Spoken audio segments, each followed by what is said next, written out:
At the end of my interview with Speaker Nancy Pelosi today, we talked about stuff that I'm still obsessed with, even if Speaker Pelosi isn't asked about the stuff much these days. Like, for example, accountability for illegal things that happened in government during the last administration. Will anyone ever be held responsible for torture or warrantless wiretapping, or the president and the vice president saying demonstrably untrue things to the public in order to try to trick us into supporting a war? If no one ever gets in trouble for that stuff, does that mean it's de facto legal to do those things in our country now because we've proven that we don't prosecute them when they happen? I also asked the Speaker about the Supreme Court's recent ruling in the Citizens United case, which allows for unlimited spending by corporations on political campaigns. Mrs. Pelosi could not have been clearer about her feelings about that. Check it out. In terms of the influence of special interests and big business in our politics, the Supreme Court ruling in Citizens United obviously has the potential to expand the influence of big money in politics even beyond anything we've ever seen before in this country. Is there a legislative fix? Is there an appropriate legislative response to mitigate some of the impact of that decision? Short term and long term. Short term, yes. Although the Supreme Court was very I think, wrong in closing many avenues that we might have had for more fixes.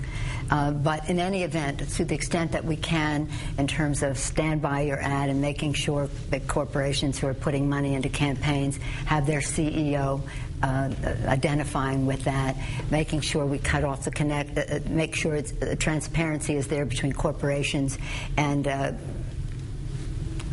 say the Chamber of Commerce. If the corporation is putting in the money, the connection has to be seen there. Taking action against foreign entities impacting on our elections. Then the short term, that's Chuck Schumer and Chris Van Hollen have that legislation. We hope to bring it up soon. But this gives us an opportunity to talk again in a very important way about campaign finance reform in terms of public funding of campaigns. What more does the public need to see than the Supreme Court undermining our democracy by empowering corporations to make endless contributions? Again, the special interest weighing in, not to paint them all with the same brush, but again, the special interest to keep the status quo instead of a new direction for our country.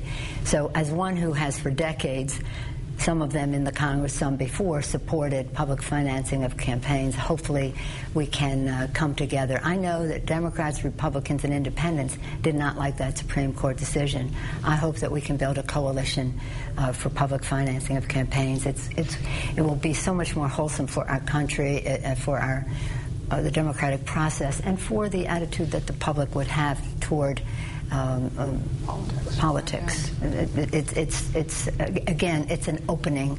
It's an opening that we haven't had before, and there's a lot of people working together in a nonpartisan way to get enough members of Congress to sign on. So we're excited about that.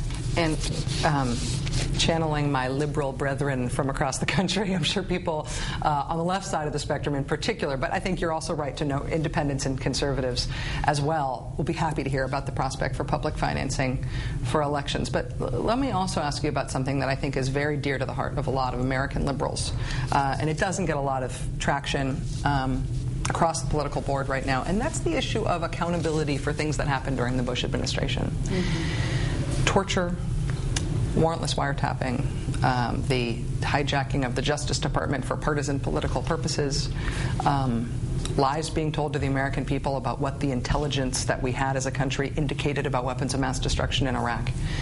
So on all of those issues, while we can talk comfortably about them, and they're not in the heart of political discourse in the country right now, there is a sense in which nobody was ever held accountable for any of those things. Does that trouble you? And should we ever expect as a country that people will be held accountable for those crimes? Well, the president has wanted to go forward, yes, to move on and go forward. There were those of us who supported a commission to review some of those activities, but the president has decided to move on. All the things that you name are important. The issue that you said that bothers me the most is the issue of the Iraq War.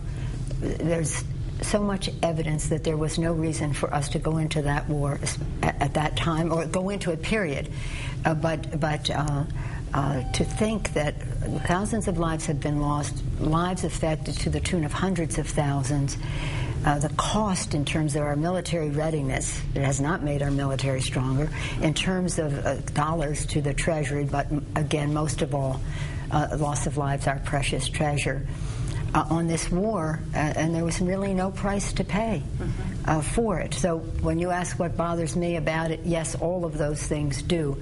But I think that the record has to be straight about what a serious mistake the Iraq War was. Do you regret having taken the issue of impeachment off the table in terms of talking about the president, the way the president communicated about that issue to the country? No. I believe that the impeachment, if there was evidence, if we could have the evidence to impeach the president, then that could come forward. Just because I say it's off doesn't mean if the evidence is there that something wouldn't go forward. It's not a question of not knowing where the culpability is. It's what you can demonstrate and what you can prove.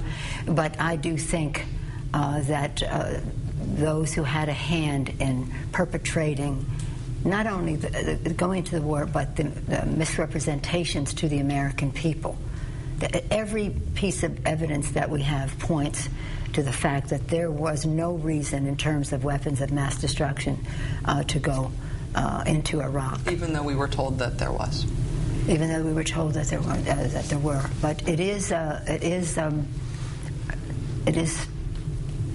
there were weapons there. It's one of the great tragedies. Madam Speaker, you're incredibly busy at this time, and I'm all the more grateful that you've taken this time to sit down with us. Thanks very much today. It's great to see you. Good luck. Thank you. The transcript of my whole interview with Speaker Pelosi and video clips will be posted at our website tonight, along with awkward pictures of me walking into the Capitol building before I get into my TV suit, looking like a giant first grader who had strayed from her school trip. I look like an unseasoned specific giant human extra from the movie Elf.